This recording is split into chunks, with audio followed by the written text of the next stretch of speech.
Kita tahu bahwa tawar-menawar dalam berbelanja diperbolehkan. Namun harus dilihat dulu kondisinya. Terkadang kalau diperhatikan para ibu paling getol menawar harga saat belanja apapun, bahkan bisa jadi sangat sadis. Tawar-menawar adalah hal yang biasa, umumnya terjadi pada urusan jual-beli. Sering kita temui para pembeli yang menawarkan dagangan baik secara langsung atau melalui media online dan ditawar oleh calon pembeli yang minat untuk memiliki barang yang dijual tersebut.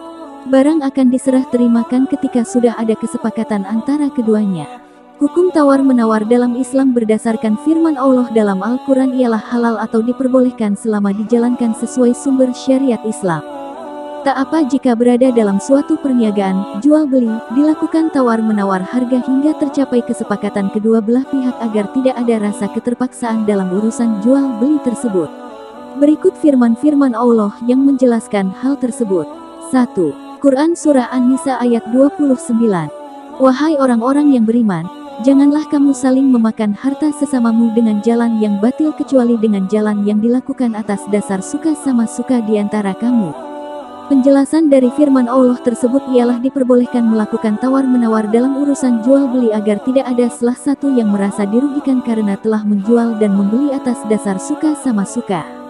Jalan yang batil contohnya ialah jual-beli menurut Islam yang merugikan salah satu pihak, misalnya seorang penjual berdagang dengan harga tinggi agar mendapatkan harta lebih dan pembeli terpaksa membelinya karena faktor kebutuhan atau tidak menemukan barang yang dicari tersebut di tempat lain. 2. Quran Surah Al-Hasr ayat 9. Dan barang siapa dipelihara dari kekikiran dirinya maka mereka itulah orang yang beruntung. Kikir yang dimaksud di sini dapat berlaku baik bagi pembeli atau penjual yang melakukan hukum tawar-menawar dalam Islam. Sering kita menemui seorang pembeli yang menawar dengan merendahkan harga secara tidak wajar atau hingga memaksa dan membanding-bandingkan dengan penjual lain. Juga contoh pembeli yang tidak jadi membeli padahal sudah tercapai kesepakatan harga, tentu hal tersebut dapat mengecewakan penjual. Menawar yang bertujuan karena kikir atau tidak mau mengeluarkan harta lebih tidak dibenarkan dalam Islam.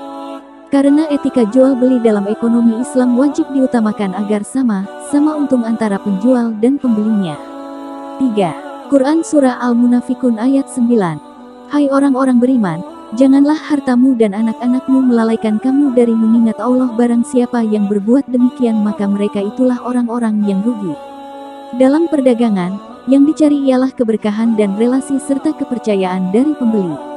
Orang yang terlalu sibuk mencari keuntungan dengan melakukan tawar-menawar berlebihan dengan tujuan yang penting dirinya mendapat keuntungan harta hingga melalaikan sedekah ialah contoh perbuatan orang-orang yang rugi seperti yang dijelaskan dalam firman Allah tersebut. 4. Quran Surah Al-Saf ayat 10. Hukum tawar-menawar tidak berlaku dalam hal syariat agama Islam, contohnya ialah kewajiban salat 5 waktu, kewajiban menutup aurat, dan sebagainya wajib dijalankan sesuai perintah Allah dan tidak boleh ditawar. Hal demikianlah yang nantinya dapat menyelamatkan dari azab neraka, seperti pada firman Allah. Hai orang-orang yang beriman, sukakah kamu aku tunjukkan perniagaan yang dapat menyelamatkanmu dari azab yang pedih? Yaitu kamu beriman kepada Allah dan Rasul-Nya dan berjihad di jalan Allah dengan harta dan jiwamu. Dari berbagai firman Allah di atas dapat disimpulkan bahwa hukum tawar-menawar dalam Islam ialah halal atau diperbolehkan dengan ketentuan tidak bertujuan untuk harta duniawi semata dan dengan kesepakatan kedua belah pihak. Hendaknya urusan tawar-menawar dilakukan sesuai syariat yang telah Allah tetapkan dalam firman-Nya agar urusan tersebut berkah dan mendapat ridho-Nya.